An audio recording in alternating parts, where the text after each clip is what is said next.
হাই everyone, প্ৰায় এবছৰমান আগৰে এইটো ভিডিঅ' ক্লিপ, কিন্তু ভিডিঅ'টো এতিয়াহে চাই মোৰ ভাল লাগিছে কিবা এটা। আৰু বহুত বিশেষ স্পেচিয়েল ভিডিঅ'ৱে হয় এইবিলাক।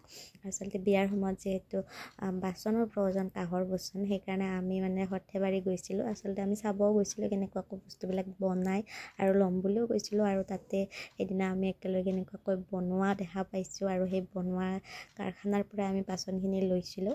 কাৰণ তাতে একদম পূৰা পিয়ৰ বস্তু পোৱা যায়, আৰু উচিত মানুহে উচিত পইচাখিনি পায়। আৰু তেনেকুৱাকৈ আমি গোটেইখিনি বস্তু লৈছিলোঁ। আৰু ভিডিঅ'টো আজি বিয়াৰ এবছৰ হৈয়ে গ'ল, এতিয়াহে দিছোঁ। কাৰণ ভিডিঅ'বোৰ আচলতে কৰাই আছে, মই এডিট কৰিব টাইম নাপাওঁ, এনেকুৱাকৈ আছে। আৰু মোবাইলটো এনে মানে ভৰ্তি হৈ আছে, সেইকাৰণে বোলো ভিডিঅ'বিলাক ৰাখিয়ে থৈ দিওঁ স্মৃতি হিচাপে। আৰু এয়া ধুনীয়া ধুনীয়া স্মৃতি কিছুমান আৰু আপোনালোকক দেখুৱাই থাকিম লাহে লাহে। বহুতখিনি আছে বিয়াৰ সেইখিনি সময়ত কৰা ভিডিঅ'। আৰু এয়া সৰ্থেবাৰীৰ মেইন আৰু সমবায়ৰ পৰা আমি গোটেইখিনি বস্তু লৈছিলোঁ। আৰু কেনেকুৱা লাগিল জনাব। Bye bye.